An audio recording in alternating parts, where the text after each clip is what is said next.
Hello everyone, welcome to the optional tour. I'll just take you over my couple of sites and we'll just talk about what I would think about when I'm looking at them. I'm not looking to assign any crops right now. I'm just trying to look at them and see the features of the sites that matter to choosing some crops. So let's get into it. Alright, site 1. Probably my best site. Nice clear open yard. This empty spot next to the fence is promising. I'm excited to use this. Nice open, nice soft soil. Like, look at that. I mean, it's kind of not necessarily, might not be the richest, I can't really tell, but quite soft. So that's exciting. No grass to deal with. Whereas this whole yard, I've got all this turf that I have to do something about. And there's also irrigation lines underneath somewhere. So probably best bet is find those lines and either build raised beds over the top, turn this whole place into an in-ground bed, and maybe use the irrigation lines to water it. Who knows? And then I have another blank spot. You know, same kind of thing.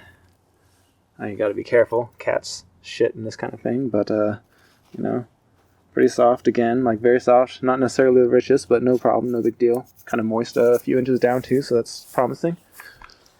So yeah, that's kind of site 1. Good sun. Couple different options with the empty grass area. Yeah, let's move on to site 2. Alright, site 2. Kind of sparse. They got a little bit of area in these beds here, but they're going to be competing with some of this shrubby material. And then the best part actually is this patio, umbrella for some shade as the summer just gets more intense, and then patio potting materials. All this some of the potting media is still in the garage, needs to come out, but basically everything's recently out of the garage and a lot of it's looking pretty all right. Some of it not so much. So real talk. Here's some lemongrass. Oh, that's a goji that's barely hanging on. That's a rosemary dead. 2 rosemary dead. So here's the thing. These green thumbs have killed more plants than any brown thumb has ever tried to grow. And that's the difference. I've just put in my time. The plants have put in their lives. And I kind of know what I'm doing now, and things still don't make it. This winter, making things last through the garage didn't work super awesome. But anyway, this area will be nice. It'll be kind of it would be a, like, I know I said no choosing crops, but this is basically like transplanting area, seedlings, everything kind of gets to rest on this patio, can get acclimated, protected as needed, easily watered. Coming around the 3rd triangle, we see that stepstone, a lot of empty area, but definitely lots of roots. I mean, we see this, these are all popping up from that aspen here, and I mean, we already have these shrubby tree things, so I'm betting I'm not really going to do anything on this side. We'll see. I might poke around. It might just be ornamentals. This side could be pretty interesting though. Again, pretty open, pretty loose. Oh, even more loose. Quite organic matter. Lots of bark dust. I don't know. Wait until we get a shovel. Alright, and last thing, the front yard, right? This is probably something... Front yard is probably something that gets left alone. Because, for one, I am renting, and so it all comes down to what my landlord lets me do, and a good chance that she's going to want this to be left alone. But we leave the front yard in grass because it all looks nice. It's all got irrigation underneath it anyway, so that would be a pain.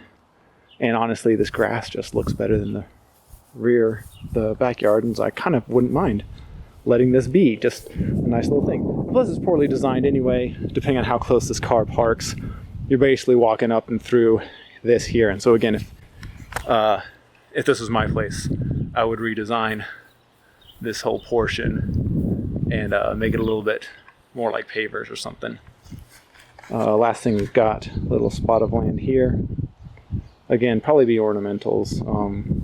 Would look to the landlord and see what they want or would like. And then, okay, last thing, I know I don't show it in the other ones, but hey, you tuned in to the supplemental, and so you're prepared for a long video, right?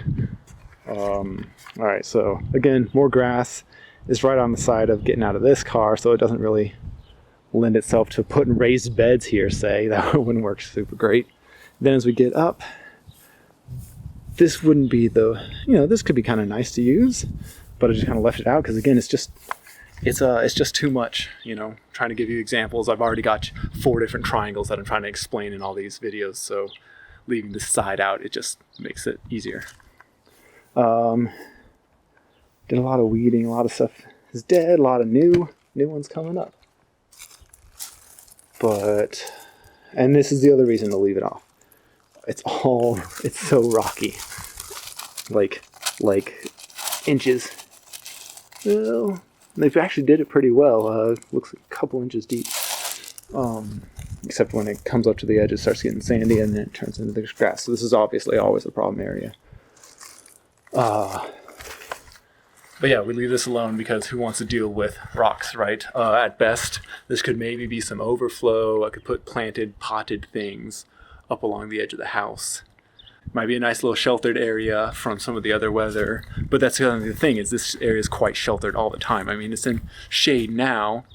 Got that little spit of sun.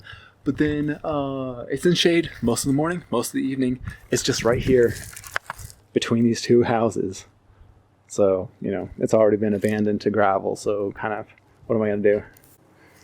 All right, now we're back to, site 1. So thanks for joining in.